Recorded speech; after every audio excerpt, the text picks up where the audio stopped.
Welcome, everyone, and thank you for joining this live conversation with Congressman Adam Schiff and Professor Robert Reich, who is the Chancellor's Professor of Public Policy at UC Berkeley, and of course, the former Secretary of Labor under President Clinton, among other things. As a housekeeping note, at the end of this conversation, there will be time for an audience Q&A. If you're joining us on Zoom, you can submit your question in the Q&A feature at the bottom of your screen. If you're watching on Facebook Live, you can leave your questions in the comments of the video, and we'll get to as many as possible. With that, over to you, Congressman. Jenna, thank you very much. And I'm just so thrilled to be joined tonight or this afternoon for a discussion with Robert Reich, probably one of the nation's best known, foremost, most admired economists, professor at Cal. And, you know, I have a hard time saying most admired and Cal in the same sentence as I went to that other place across the bay.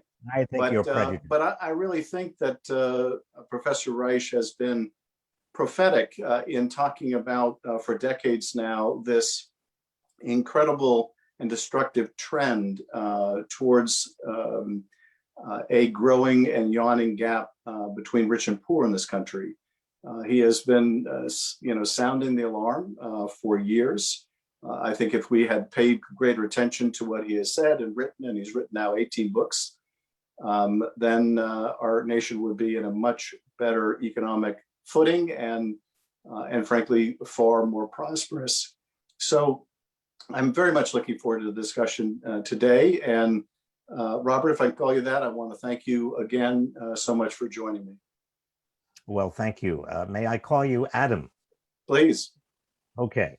I have actually, before we get started on the policy side, I really do have, and I'm genuinely curious about this because the last months of the Trump administration were months in which I'm sure everybody else, or sort of most Americans, were like me.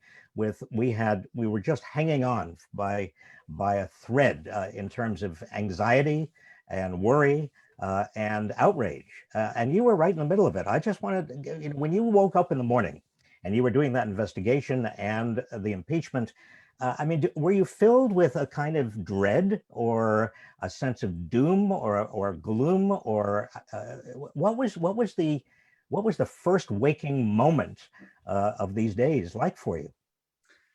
Well, I certainly felt a sense of mission, and during probably the hardest parts of that process, I would wake up in the morning and I would think to myself, I just need to get through the day. I just need to get through the day. And then at the end of the day, as I would come home and reflect on what had happened, I would think to myself with some sense of wonder, I'm still standing. I'm still standing, and I'm going to keep on doing this, getting up in the morning, doing everything I can during the day until this nightmare is over. And then it was, or I thought it was, with the election until we had the insurrection and all that followed. We are still not out of the woods yet by any means, but I think maybe we have touched bottom and are coming back. I'm extraordinarily impressed with what I see President Biden do. It gives me great optimism, but I got through it one day at a time, and You're nice to ask.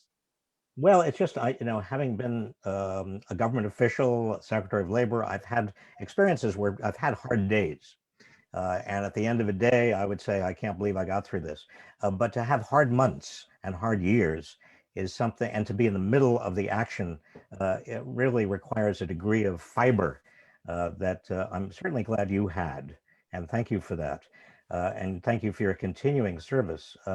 I like you, I'm relieved. I think Joe Biden is exactly the right temperament for what we have in front of us. And I think the American Rescue Plan is a good plan. I think the jobs plan, I hope it goes through Congress as quickly as possible. I think these are necessary. No, I quite agree. And I'm struck in particular by one piece of the American Rescue Plan that I wanted to ask you about. And that is, as you know, the plan will lift half the children who are in poverty in the country out of poverty.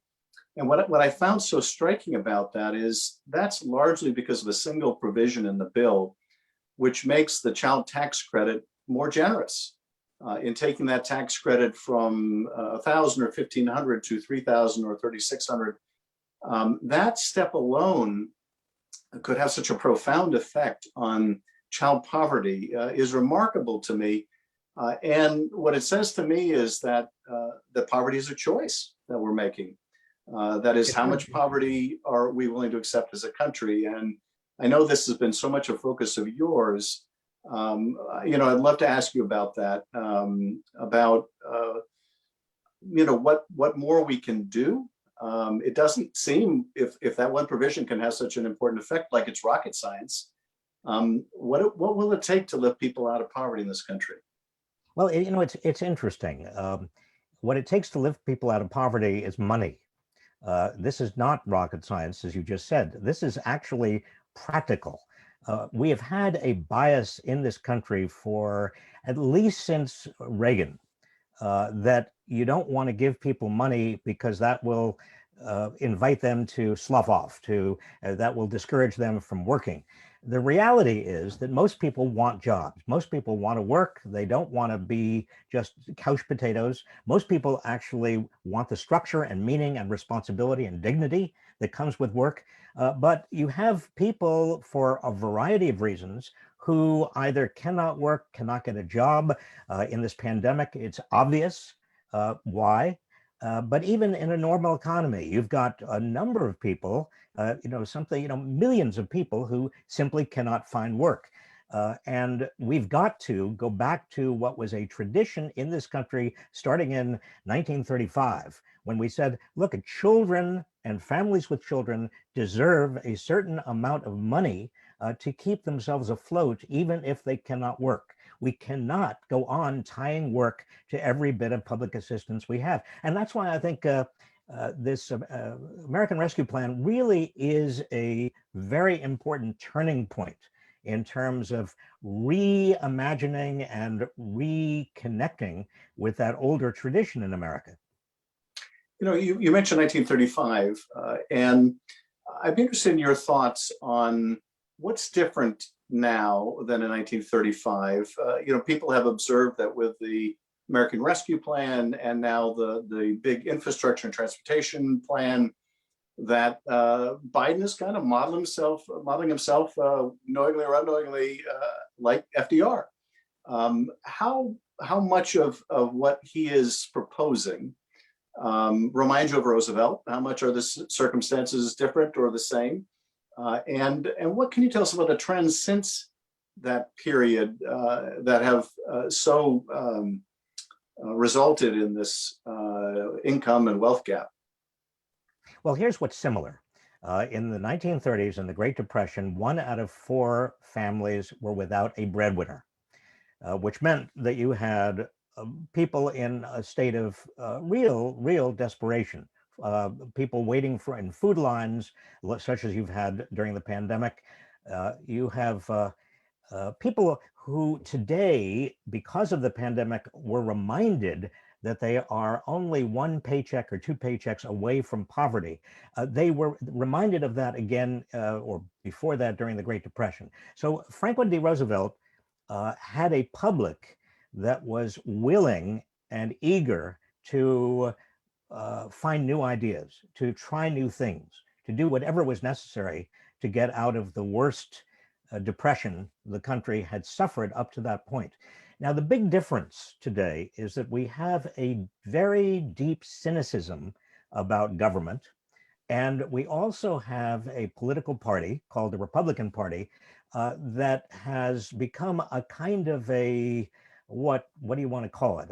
An organization that is not really a governing party. They are much more a kind of a party of outrage. They have taken their cues, and it really started before Trump. It starts with Newt Gingrich, really, in my mind, in 1995. A kind of a snarly, a negative, vindictive, suspicious, conspiratorial outlook. Now, there were conspiratorial views in the 1930s, but the country was so desperate that the country united behind Franklin D. Roosevelt. The country is not, is certainly uniting more than the Republicans are uniting behind Biden. Biden's plans, both the survival plan, the rescue plan, and the also the jobs plan are both very, very popular with the public. If 70% of the public is behind them, but the Republican Party itself is marching to a very, very different drummer. What do you, I want to just ask you a question because you are right there on the front line. What are you seeing in terms of the willingness of congressional Republicans to respond to this crisis? And it's going to be a continuing crisis. We're not out of the woods by any stretch of the imagination.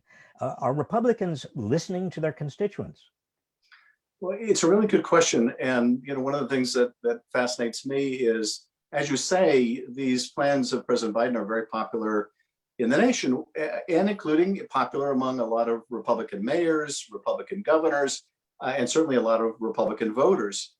So why did, for example, the rescue plan have unanimous Republican opposition in the House and Senate? Why is there such a divide between the representatives of the GOP in Congress and Republicans out in the country at large? And it comes down to, every now and then you see a vignette played out that is so telling about the state of affairs that it speaks to a larger proposition. And for me, you may have seen this report of a phone call between those working for the Koch brothers and those working for Mitch McConnell. And the subject of this call was HR 1. This is this massive voter enfranchisement bill designed to fight back against all these pernicious disenfranchisement efforts around the country, to do away with gerrymandering, to attack the problem of dark money. And on this call, as they're strategizing about how to defeat this, the Koch brothers representative is lamenting at how popular it is. And in particular, the provision that would most affect the Koch brothers, which is the spending of dark money. And he talks, quite bemoaningly about how they tried this message against it, and they tried that message against it, and none of those messages worked. They even threw in AOC, who's, their classic go-to when they want to try to spook their base, and nothing was working. And the response from McConnell's office is, well, we'll have to find an under-the-dome solution. Now that to me says a lot. It says that now under the dome, define that for us.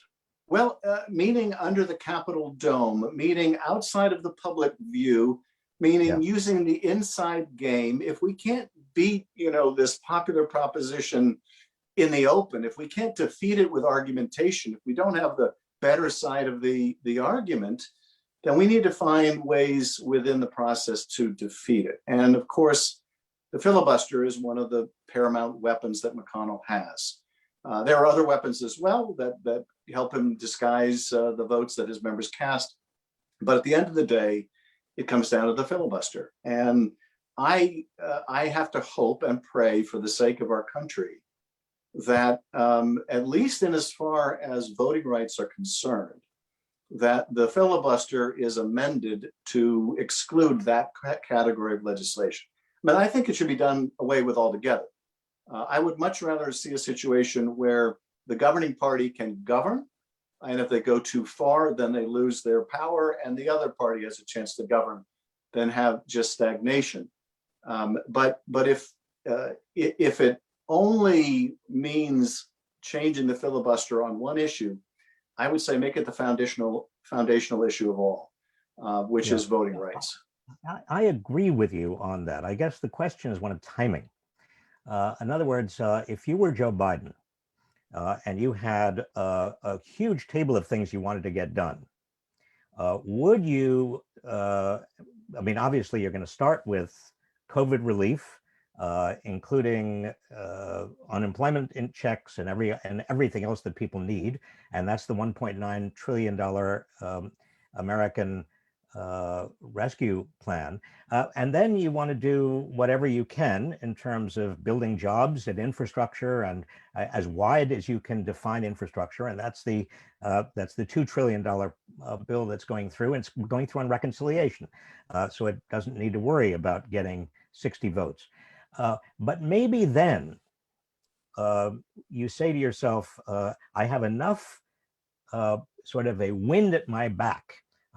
Enough things are going in the right direction. And we're going to have a rip-roaring recovery, and people are going to feel that COVID is behind them, and people are going to actually feel that they are relieved and alleviated of this great burden, this plague. And maybe now I can risk my political capital in terms of dividing the nation on getting rid of the filibuster and getting through the For the People Act and getting through even some measures like an assault weapons ban, for example, or a minimum wage to $15 an hour, or a whole variety of things that were difficult to do, in fact, impossible to do, as long as the filibuster was there. Does that make sense to you? Now you're there on the front line. I'm now spouting political strategy, which I used to know something about, but I don't know anything about anymore. Does that make sense? To a degree, but here's where I guess I would depart. If we wait until we pass an infrastructure bill and we're recovering from the pandemic and the economy is back and he feels he has the full wind in his sails, it may be too late to prevent the gerrymander of the House for another decade. We've been given a momentary reprieve by the fact that the census data is not yet ready. But if we're not able to address these fundamental voting issues, if we're not able to respond to these disenfranchisement efforts in Georgia, where it's a crime now to give people water waiting in line, and they're closing down polling stations in urban centers so people have to wait in line, then the president can pretty well write off his hopes of doing anything after this 2-year session of Congress. Yeah. Because so it really is about gerrymandering, and that very critical part of the For the People Act, HR 1, S1, would set up independent commissions to design state legislative districts rather than allow it to all be gerrymandered. And that raises to me another question, which is, I would just say not just gerrymandering. The gerrymandering obviously is most pertinent to the House because the Senate districts are the entire Senate. But if we can't push back against these disenfranchisement efforts at large, it means we lose the Senate too. So I think time is really of the essence on the voting rights issue. And I don't think that one precludes the other. He can move forward and should move forward with the infrastructure package. But I do think we ought to take at least one page out of the GOP book. And that is, I have every confidence that if the Republicans controlled the White House, the House, and the Senate, and the passage of a single bill was existential to their party and what they thought for the country, they would find a way to get it done. And I think we need to as well. We're on the side of the angels here. And I think we need to use every bit of leverage we possibly can to make sure that gets done. And what's more, I agree with you, Adam. But I want to ask you a very practical question here. Let's just pretend it's just us. You got Joe Manchin and Kyrsten Sinema and maybe a few other senators who have indicated that they don't want to budge. I mean, Kyrsten Sinema especially doesn't want to budge on on changing the filibuster. How do you apply pressure? I mean, you're Joe Biden or you're Chuck Schumer or you're Adam Schiff. What do you say? What do you do? What's your leverage with Kyrsten Sinema? Yeah. Well, I would say this. I would say, first of all, don't surprise them with what you're going to do, and try to work with them on a plan. And the plan might be, they seem amenable to changing the filibuster so that you actually have to do what Jimmy Stewart did, and you got to take to the floor, and you got to speak all day and speak all night. And if Republicans want to speak all day and speak all night about how they want to disenfranchise people, then they can't do it from the shadows anymore. If that doesn't work, though, then I think you need to plan part B, which is you change the filibuster. And Mitch McConnell changed the filibuster when he decided that he wanted to jam through Supreme Court justices. You could no longer filibuster Supreme Court justices. So their leadership has made those decisions when it thought it important to do. And I think whatever leverage the president has, whatever leverage Senator Schumer has, needs to be brought to bear to make sure that on this existential issue for our democracy, the filibuster has to give way. It just has to get done. Congressman, you're Professor. saying either the talking filibuster or a filibuster that is restricted, and voting rights cannot be filibustered. And there's a good case for that. The filibuster historically has been used to support Jim Crow laws. It has a long and nefarious history. So there's a principle as well as a very practical imperative here. And I think the case is stronger with respect to this issue than perhaps any other. And I think Jenna is trying to signal it's time for us to go to questions from viewers. Yes, thank you, Congressman. We've been getting some great questions from our live viewers, so I want to turn to those now. Going to combine a couple together so we can get to as many as possible. Joel Levin, who's watching on Zoom, asks, do you think it is really possible to create sustainable economic growth based on clean energy and electric vehicles? And similarly, Miles Martin, who's also joining us on Zoom, wants to know, do you think that increasing funding for public transport is necessary for a transition towards a green economy? Well, my answers on both those questions would be yes. There has been a lot of empirical work, a lot of research on how many jobs and what quality of jobs can come out of transition to a green economy, a non-carbon economy. And the consensus is that you get a lot of jobs, and many of those jobs, in fact, if not the majority of the jobs, pay better than the jobs we have now. And those jobs have a lot to do with technology, but they don't require a huge amount of technological understanding. They require people to be able to install and upgrade and service and maintain solar and wind and a variety of other technologies. They also are going to be and will be a lot of jobs involved in manufacturing of batteries and longer life batteries, and also setting up an electric grid. That's all, those are construction jobs, those are good jobs.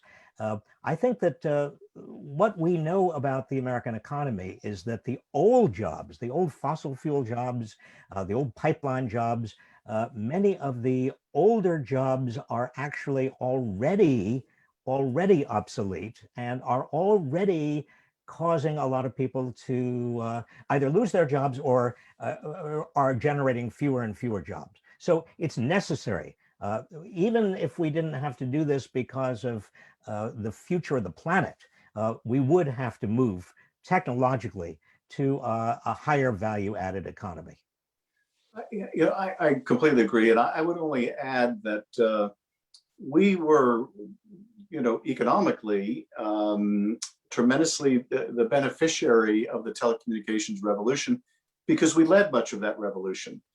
And while the proceeds of that were not equally distributed, in fact, probably more unequally distributed than any other sector, nonetheless, we dominated and it brought a lot of resources to the country. The nation that leads the energy revolution, energy being a much bigger segment of our economy, I think will drive enormous benefits. I'd like to see that be the United States of America rather than China. And so one of the things I love about the president's infrastructure plan, in addition to investing in infrastructure and green infrastructure, is the major investment in research and development.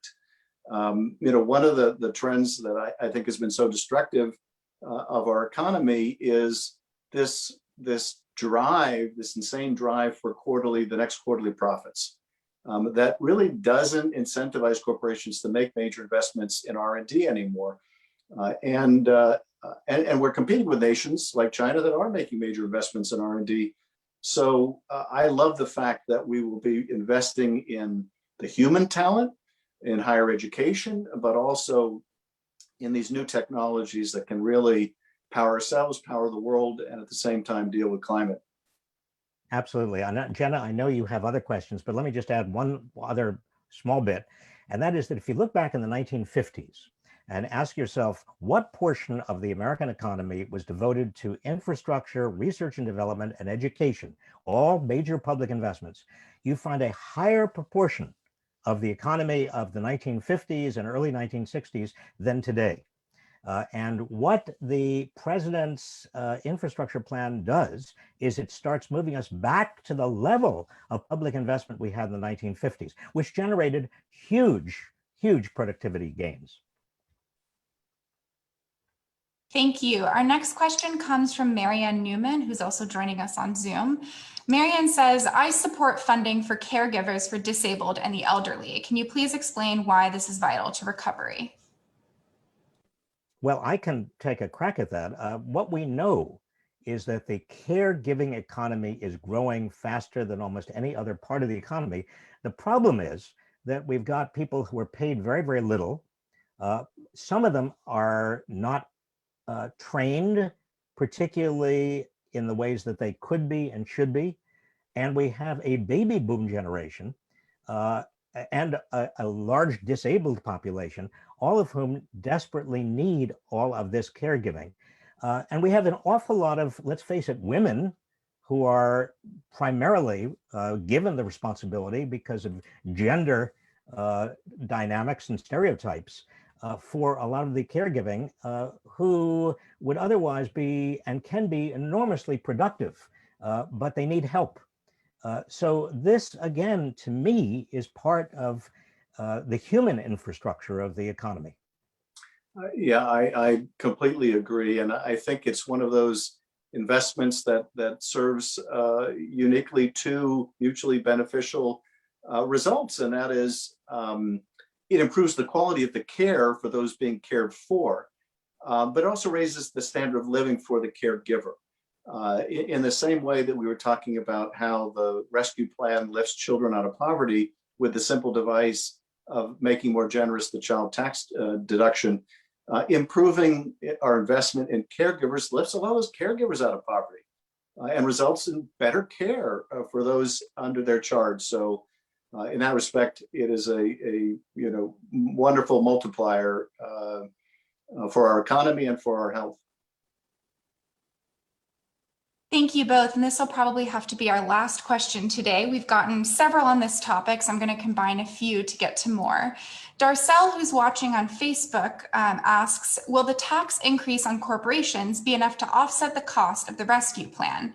And Joan Klein, who's joining us on Zoom, asked, will this spending cause hyperinflation? Well, let me take a crack at both of them. The tax increase, the proposed tax increase on corporations goes some way to fill the $2 trillion gap, but not really all of the way. If we wanted to fill that entire gap, pay for it entirely, we'd have to raise taxes on corporations even more, or just think about raising taxes on the extraordinarily wealthy. We haven't had this much wealth at the very top in over 100 years, since the Gilded Age of the 1890s. And so I for one, think there ought to be a wealth tax, and we shouldn't shy away from really raising a lot of money for the things that this country really needs to do. And inflation, don't worry about inflation. There's no sign of inflation. There's inflation nowhere. I mean, we've got 8.5 million fewer jobs than we had last January. We have 4 million people who've dropped out of the labor force altogether. We have a huge number, a huge amount of industrial capacity and commercial real estate that is completely vacant. I mean, there's no sign of inflation. Instead of joining your answer, I would love to get in one last question for you, Robert, if I could. You've written so powerfully about this aggregation of wealth and aggregation of poverty in the country. I think I saw recently you wrote that the heirs of Walmart had a percentage of the nation's wealth equivalent to, you'll have to remind me what percentage of the rest of the country combined. It was an extraordinary number. And I wanted to ask you about that, about what you thought now with, I guess, 60% of the nation's wealth inherited, what's the best way to address that? The fact that the economy really isn't working for so many millions of Americans who are struggling to get by, while there are a group of Americans who are doing phenomenally well and have now so much wealth that they're set for good. Their wealth is only going to grow while a huge percent of the country are going to continue to struggle.